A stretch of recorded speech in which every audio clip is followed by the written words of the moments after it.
Hi, Dan from Bragg, and today I'm joined by Dean from the Sound Injectors. Hello. How are you doing, Dean? Pleased to meet you, mate. You all right? Yeah, it's been a very, different day today. It's very cold. It's been wet installing, and I knew there was a big event happening nearby, and I thought, well, people get washed out there, but it started brightening up this evening, didn't it? And it's boiling in there tonight, isn't it? It's boiling. It's brightened up for you this evening. You called me answering a few questions. Yes, yeah, you can ask the question. Go ahead. I'll just dive straight to my first question. My first question is, when did you form, and how did you come up with the name, the Sound Injectors? Right, now then, I was playing in a band in 1995, and I didn't like the music, and I was trying to get some musicians together to play music that's going to make people dance, rather than listening to music. I thought we could do pop songs and happy songs, and I eventually started the Sound Injectors with a 4-piece band, but that was only got keys, guitar, drums, and a woman singer. People I knew around at the time on the sort of local music scene, so we started the band, and it seemed to sort of go from strength to strength. Really, it seemed to be everybody wanted it because it was more of a party band that was doing popular chart songs, and people, don't mean like tonight, the second song in, people were dancing, and that's just what happens. But the actual name, I wanted something that when you was going to make a phone call, the name, you couldn't get it wrong. So, with the pronunciation of it over the phone, Sound Injectors, it just a one-word name, Sound Injectors, and there was nothing else around at the time I was aware. I mean, obviously I didn't have use of the internet in 1996 to check it all out, but it's been nowhere else. I mean, some people call it the Sound Injectors, and it actually is called the Sound Injectors, and it works, it has done for all them years. Well, it's one of the names that you would actually remember for times to come, really, wouldn't it? I mean, you see, say from... Do you remember this band, the Sound Injectors? It just stays in your mind, doesn't it? It stays there, because some other bands don't seem to, the names don't seem to stay there, do they? No. It's very. So that's where it all started, and that's the reason why, and that's what the name is like that. I mean, I started off with like the writing down sound music, and what's it actually doing? It's actually putting it into people's ear rolls, and that was it. That was basically how I sort of engineered the name of my mind. Very unique name. Yeah. Very good name. I'll dive into my next question. How do you go about selecting a song to cover, and what's the process to do a good cover song? Right. Songs that if you hear a song on the radio, I mean, say the song All About the Bass, I heard that on the radio and I thought that is going to sell. People are going to like that because it's about, say, the larger size lady, and you've got girl singers in the band, as you know, and when you do play that song, everyone dances to it because it doesn't matter what size they are, because the lyrics say don't worry about your size, a big boy booty on the side. And I listened to that song, and because I've got a music knowledge, I thought, I can work that song out in about 5 minutes, and if I can play that song in 10 minutes, everybody's going to like it.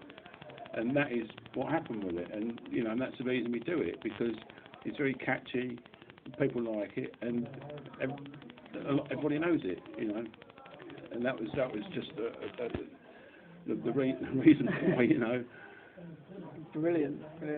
My next question is, how much time do you spend rehearsing as a group?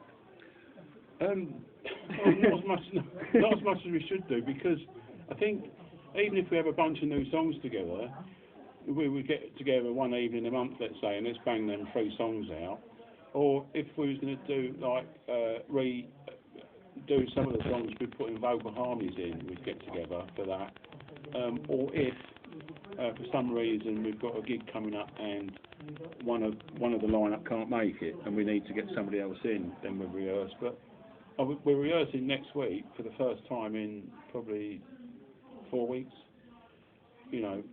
But the band normally plays once a week, so and that keeps it going.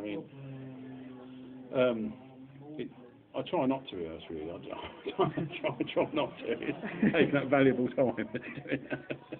My next question is: do any of your band members or any of you guys bring anything on stage with, you know, to bring your luck, like when you're playing a song? Oh no, not For really. like a gig or any, you know.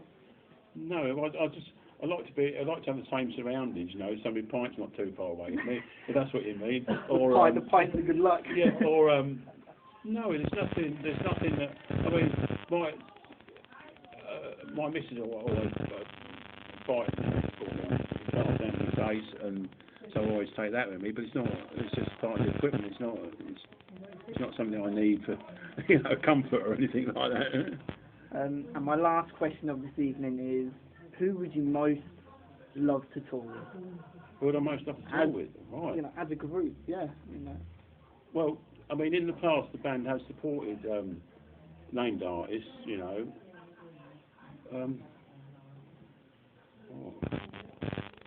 That's sort of thrown me a bit, really. Because I know some of the bigger bands that I've supported, and I don't want to tour with them. Who have you toured with? Well, supported, yeah, Bad Manners, and a long while ago, Slade 2 that was, and was on the same bill as Jerry and the Pacemakers, Beautiful South, Pogues,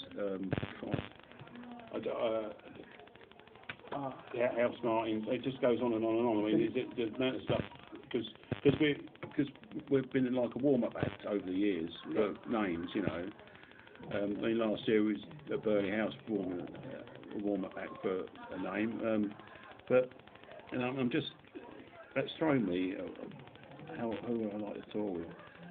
I would say, just for the musical experience for myself, it would have to be the Scatterlights, because I think I'd learn a lot off of them, because that's like really original ska for, you know, what I like doing, because they brought it to like the people that you know that do ska music now, the Scatterlights. There's like the original people that did it, and I know I think there's one or two of them left from the 60s that are still doing it, you know, with them.